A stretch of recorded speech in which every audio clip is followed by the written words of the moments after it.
This is going to be a short video. It has to do with the three levels of government. So there's three branches of government, right? We have the executive, legislative, and judicial branches. But there's three levels of government: municipal, provincial, and federal. They each have different roles. So municipal means city. That would mean that would be anything like bylaws, whether your pets should be on leashes and where, sidewalk cleaning. That has to do with garbage pickup. I'm not going to write it all down. It has to do with anything that do the city parks. It has to do with what else am I missing? I'm missing lots, I'm sure. Water, your speed limits on city streets. It's all those day-to-day lives. Oh, also permission to build, like what kind of houses, where your businesses can be, business licensing, where you can drink, where you can't drink, if there's going to be curfews, all those things, all those bylaws, they're called bylaws, most of them are bylaws, have to do with municipal, with the city. And how they get their money, so how you get money, how they collect taxes is property taxes. So you don't get income taxed by, there's no income tax from the municipal government. That is all property tax. They also get money sometimes from the province or sometimes federally. So sometimes if they want to build a new sea train, which would be municipal, the sea train would be municipal, but it costs a lot of money and they need a big infusion to do that. The provincial government would contribute some, and maybe even the federal government would say, you know what, Calgary, you're a great city, you're a big city, you're an important city. We too will pitch in, $20 million to help you build that sea train line. So sometimes larger projects will have the provincial and federal government help you out. So the money from the province and federally will come in, but primarily they get their money through property tax, which means the more expensive the land, the more expensive that is to buy those buildings in your city, the more money you get from the taxes. So in our downtown core in Calgary, our downtown core right now is worth less than it used to be because oil and gas, because a lot of the big oil and gas companies are no longer renting space down there. Because of that, the value of the buildings has gone down, which means the amount that we can tax has gone down, which means those businesses are paying less tax, which means our city is making less money. So, municipal. Provincial. You should know that the provincial government is primarily responsible for the provincial highways, provincial parks, but the big two that everybody talks about all the time, that would be, municipal. That is also fire and policing, right? They deal with their own fire and police. So if you're a city, you have your own fire department and you have your own police department. Forgot about that. Provincial, there are two big ones are healthcare, which is a huge portion of what they deal with, and education.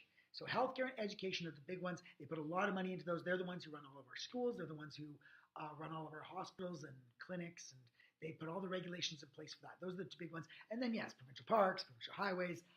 They would also deal with like licensing of cars and such. So anything that travel based usually. So even like I said, highways, but even some train lines and stuff, they would have some jurisdiction on while they're inside their province. They also have jurisdiction on what's allowed in and out of their province. So if someone wants to ship something from the United States to us, not only does it have to go through Canadian, like our federal laws, but a province may have certain restrictions on what can come in and out of a province, from another province or from outside the country. So that's province, and how they make their money is they primarily make it through income tax. So they take a percentage of how much you make every year. How much you make every year, they take a percentage of that, and that's how they make some of their money in order to do these large projects, etc. They also are often responsible for encouraging businesses to come to that province. They have business taxes that they put on small businesses and large like corporate taxes on large businesses. So there's taxes that are placed on businesses as well. They also make money that way. Good. Federal government is our final one, and that's the one that we really stress in grade 9, because that's all of Canada. So they deal with the defense, of course, of our nation. So that's our military. They deal with fisheries. in general, because the oceans belong to all of Canada right there. The oceans, to a certain degree, around on the edge of Canada are borders that they're responsible for that. So that would include oceans and fisheries. That would include foreign affairs, so the conversations and debate that we have with other countries on trade, on mutual defense, etc. That would all have to do federally. Besides that, they too are responsible. They too collect their money. They collect their money through an income tax, so they take a percentage of what everybody makes. But they too will tax certain businesses, etc. And so that is one other way that they can collect money, is through a business tax, business taxes. What else? The national parks, national highways, like the number one highway. They're responsible for that. They're responsible for. Did I get? Well, I got a lot, but they're massive. So those are things they're primarily. But keep in mind that none of these work completely independent. So the federal government cares about the agriculture.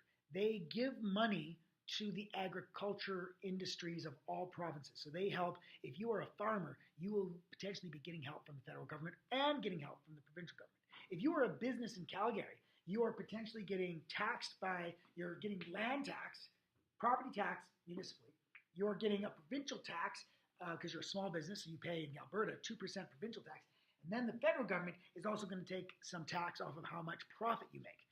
And all of them have different ways that you can actually save on your tax potentially. So the federal government will give you a break on certain federal taxes. The provincial government will give you a certain break on their taxes, etc. So again, hopefully this was a short video, but kind of gives you an idea of the separation of power. But at the same time, always remember that while there is a separation, they also must work together for the benefit of the people, but also those businesses working there. Thank you. All right, we're going to talk the legislative branch of government. Whenever you hear the word legislate, legislative, legislature, it's talking about the making of laws, the creating of laws. So that's what the legislative branch of government does. Who is in the legislative branch are two groups: members of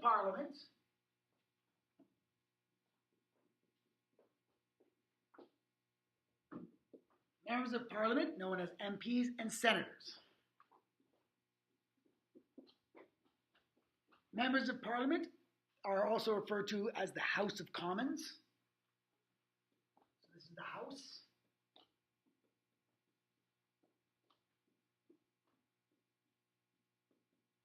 And senators are part of the Senate. So the House of Commons and the Senate make up the legislature, and they're the ones who make laws. So all you have to know, not all you have to know, but what you have to know is that anyone who is a member of parliament is part of the voting process, is part of the writing process. They are part of the committees that edit and create the laws. And more importantly, they also include the Prime Minister, because the Prime Minister is a member of Parliament, and they conclude the Cabinet, because the Cabinet are all members of Parliament. So all those people are considered the legislative branch. And that's all you have to know about the legislature. The executive branch of government. So the legislative branch makes the laws. It's the executive who carry out the laws. The executive branch are the ones who actually carry out the laws after they're made. They're the ones who ensure that they are put into place properly. They're the ones that ensure that laws are maintained and properly adhered to. They're the ones who actually do the day-to-day business of running a government. So how that happens is the executive branch is made up of primarily three groups. It's the Governor General, which is primarily a ceremonial role. The Governor General has no real power. The Governor General is a representative of the Queen and has no real power. Has a just ceremonial role, except they do sign bills into laws. They are the last person to actually sign a bill so that it becomes a law. But that is minor, and they never say no, so it doesn't really count.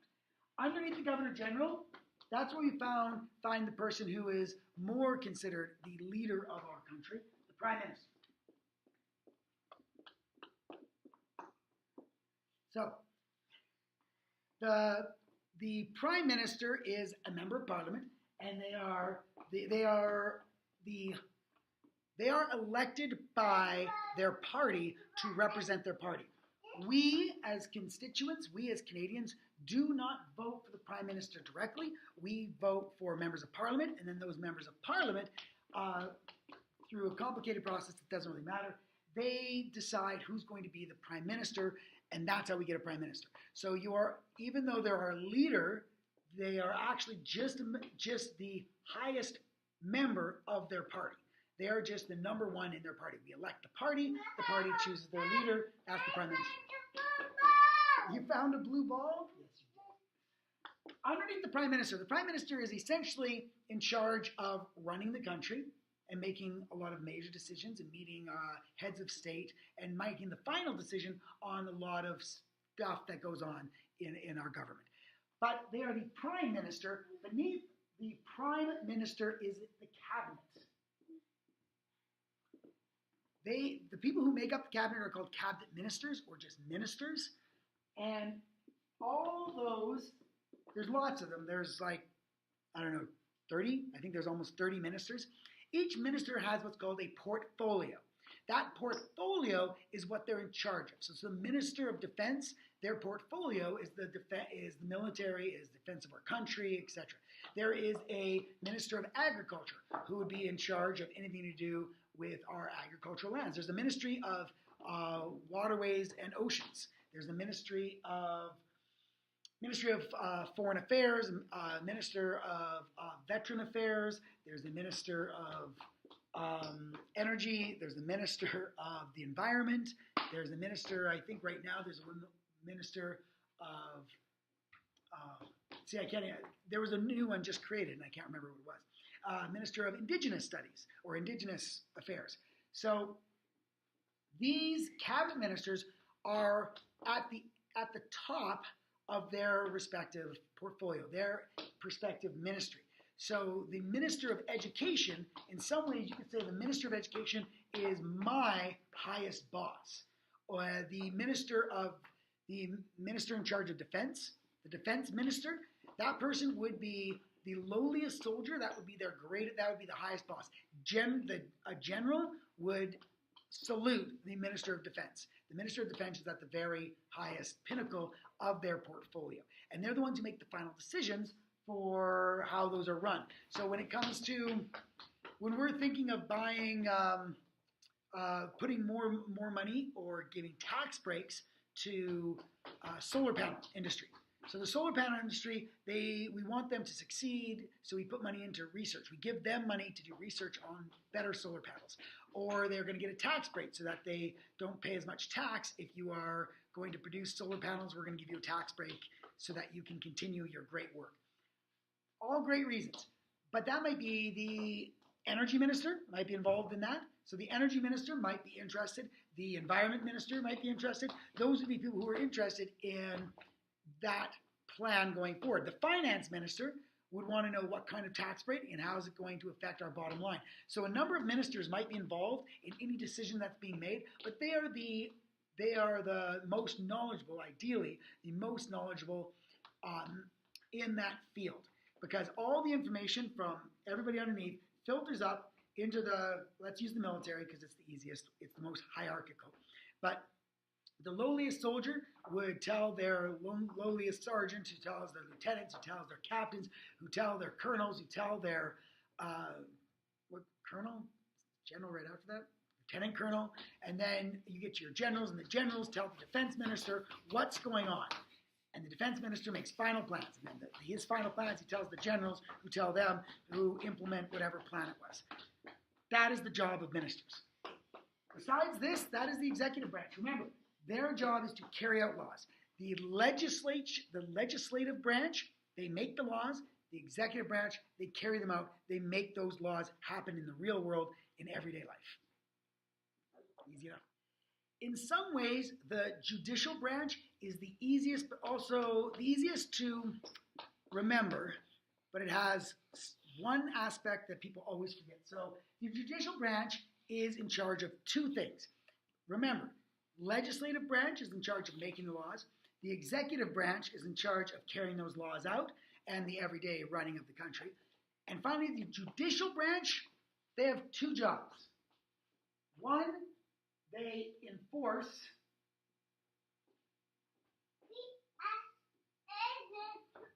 They enforce the law. So they're the ones who are in charge. They're the judges. They're the judges of our country. They make sure people are following them. They make sure that those who break them have consequences that will help all of Canada understand why they're so important, etc., etc. So enforce the law. But the other one that people forget,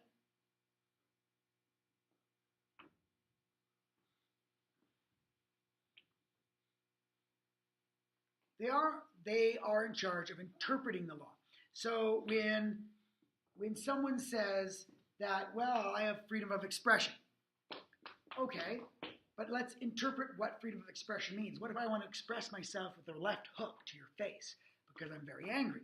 I'm expressing my anger by hitting you across your ugly face. All right. Well, a judge will look at that and say, let us interpret what they meant when they wrote freedom of expression. Did they mean you could express yourself by hurting others? No. No, I don't think they did. But what about psychological pain? Isn't psychological pain just as meaningful as physical pain? So sure, I'm not allowed to physically assault you, but what if I assault you with words? What if I psychologically assault you? Am I allowed to do that? Is that freedom of expression? Now you're getting into muddy waters. And the judges are the ones in charge of interpreting the laws and what was intended when it was originally written. What did the people who wrote it intend to mean? What is best for the country when you interpret that law? And the ones at the very top are our Supreme Court.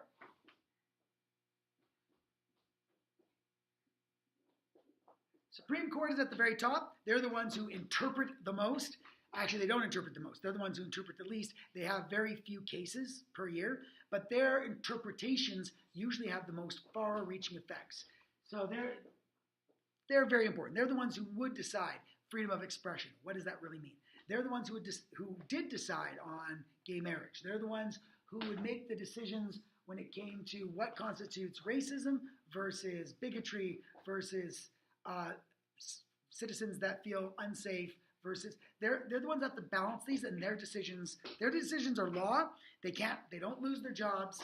They are in that spot for a very long time. I believe at age 75 they have to step down, but there's 9 of them. There's 9 of them, and they vote on all the big issues. Under them, you're going to have, in theory, 3. The 2 big ones are the Federal Court of Appeals and the Provincial Court of Appeals. So, Federal Court of Appeals and the Provincial Court of Appeals.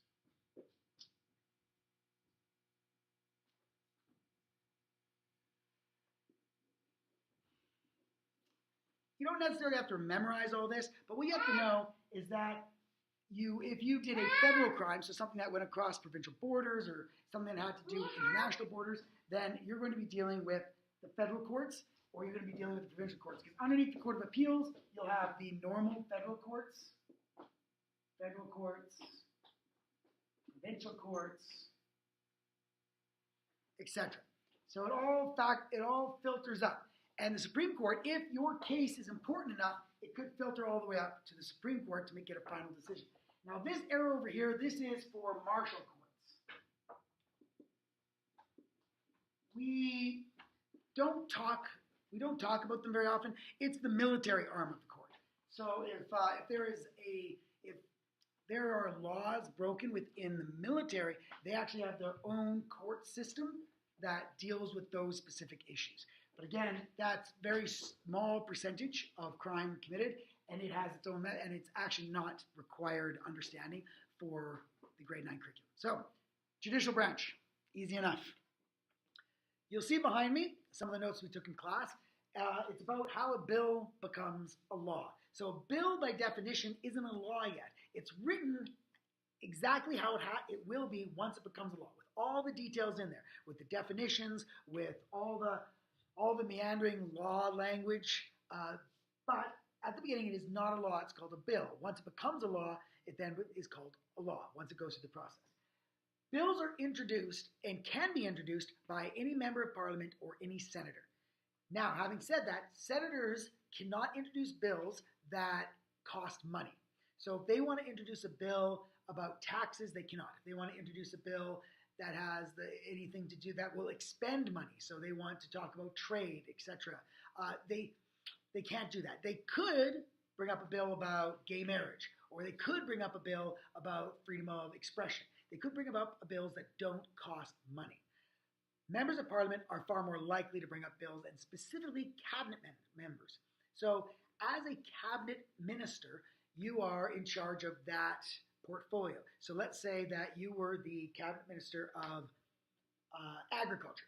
You are the minister of agriculture. So you deal with ranching, and you deal with growing of grains, etc. And you, because you are the minister, because you're at the very top, all the information about agriculture filters up to you. So you are the one most likely to hear about concerns in the agricultural industry. So you're the one most likely to write a bill to fix those concerns. So if it comes up that a lot of small farmers are struggling with they're struggling keeping their business open, and they're having to sell to the larger farms, and you feel that's not fair, and this is what you've heard, that a lot of small farmers can't make it in this climate, perhaps you will pass a law about carbon pricing. So maybe you're going to give them a discount on the gas, because fuel is very expensive for farmers, and you're going to give discounts to smaller farmers in order to keep them in business. Or you're going to allow them to write off some of their expenses, such as buying new equipment, fixing equipment, etc. So you're going to do that. That's going to be your bill. You're the one most likely to introduce it. So back to how a bill becomes a law. You, as the Minister of Agriculture, decide to make this bill to allow for tax reductions in small farms. All right, perfect. Step one, cabinet minister writes the bill. It's trying to be a law. Bill's written. Then it goes in front of all the members of Parliament. So step one goes to the House of Commons, and all the members of Parliament are sitting there. You've made 336 copies, and you hand out one to everybody, and everyone reads it, and you introduce it, and you say, this is what I want to do. Now, they don't have time to read through it all right there sitting there. So you kind of give a brief intro as the person who wrote it, and everyone then votes to see. Then you get to vote. Everyone gets to vote to see if they want to read further. They could, in theory, say, this is a crazy idea and vote it down. That almost never happens. Everybody pretty much votes to read more, because you are there as a representative of your people, of your riding. So you have to show that you care enough about making the country great that you will, at the very least, read the laws that other people introduce. It seems like the very least you can do is read other people's ideas before voting against them. So it almost always passes here. Then you do some reading. That's what that word says. It says reading. All right. Second reading. In the second reading, this is where you argue more about the principles of it. You argue about the strengths and weaknesses of the bill. So this is where you make a list. Here's all the strengths, here's all the weaknesses, and you talk about all the things you would like to see changed in it, especially if you're the opposition. If you're the opposition, you're going to say all the things you want to change. If you are the government who introduced the bill, then you are likely to try to defend why you wrote it the way you did. And so they argue back and forth in the House of Commons, and then you don't vote to move it to the third reading. You don't, third reading. You don't vote to go to the next third reading necessarily, but you will vote that it goes on to a committee stage. You'll vote and put it into the committee stage. In the committee stage is where it actually gets edited and changed for the better, ideally for the better. So you get members of Parliament from both sides. So from the opposition, from the government, from an independent, you get a whole bunch of members of Parliament, some of whom have background in agriculture, some of whom are in rural areas, so don't personally have background in agriculture, but their constituents are concerned about anything that deals with agriculture. So you're going to have MPs, senators who care about this. You may even have the Minister of Agriculture is in there. Maybe you'll have the Minister of Transportation if you are going to change carbon pricing. Maybe the Minister of Transportation wants to get involved in that. Maybe the Minister of Finance is in there because it has to do with taxes or the Minister of Finance might send their second in command there. You have all these ministers, MPs, etc., senators in here, but you may also have business people. You may also have business people. You may have farmers come in. You may have citizens come in. So regular Joe, who is a farmer, or who was a small farmer, and had to sell his business because of taxation, because he couldn't make enough money. And you have him come in, and you speak to the senators and the MPs to explain what happened, explain why it's important we make this law a reality. And so they make a whole bunch of changes. After they make the changes, they report it. They go into the House of Commons and they report all the changes they made. The House of Commons says, yeah, that's fine. They argue again back and forth which changes are good, which are bad, and it goes back to the committee stage. They make some more changes. It goes back. It goes back. It goes back. It goes back and forth until pretty much the people, the government, whichever side introduced it, whomever introduced it, if the government introduced it,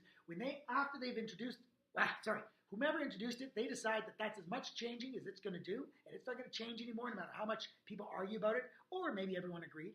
But then it moves to the final one, which is the third reading. So the third reading is the big one. That's where people really vote for and against, because this is the final time the House of Commons may ever have it. This is the final time they may have a chance to change it. So there's a lot more fighting that usually goes on, and then they have the big vote where they either pass it on or they deny it, and pretty much the bill dies. The bill will die and have to get rewritten, or it will just die and never appear again, who knows, for decades or ever. But let's say it does pass. Let's say it's a majority government. Let's say it was the Liberals who were trying to pass it, and the Liberals have enough votes that they don't care if everyone votes for them. So everyone else votes against it. But all the Liberals voted for it, and because they have a majority government, it's going to pass through anyways. So then they pass it through, and we get to the end of this process. You have your third reading, then it goes to Senate. It goes to the Senate. The Senate, who are not voted in, but they are assigned their positions by the Prime Minister. They are given their positions by whomever the Prime Minister happens to be. So they are not elected. They are appointed to their position, and they get it. Now the Senate does this whole process. The Senate does the same thing. They have a first reading, a second reading, a committee stage, a reporting stage. They do that whole process, and then they maybe suggest changes. They make the changes, they suggest some changes, and they send it back. They send it back to the House of Commons to see if the House of Commons agrees with their changes, which they may or may not. And once the House of Commons agrees to some of them, they send it back to the Senate. Senate says, okay, well, we actually still really wanted these ones, so they send it back and forth. And it goes back and forth a few times until both the House of Commons and the Senate can both agree on the few changes the Senate made. The Senate doesn't make huge changes usually. It's usually somewhat grammatical, or the wording of certain things. They just see things that the House of Commons maybe didn't. And they make a few adjustments. After those adjustments are made, the Senate passes it on. Now the Senate almost never says no. It's very rare for the Senate to not pass something forward. So the Senate then passes it forward, and it gets to its very final step, which is the Governor General. The Governor General, the Queen's representative, then signs off on it. There's been almost, in the last 50 years, the Governor General has pretty much always signed anything. If he doesn't sign it, he's just going to get fired and replaced. So he always signs it, and that bill has now become a law, and voila, now it goes to the executive branch to carry out that law, because that's what the executive branch does.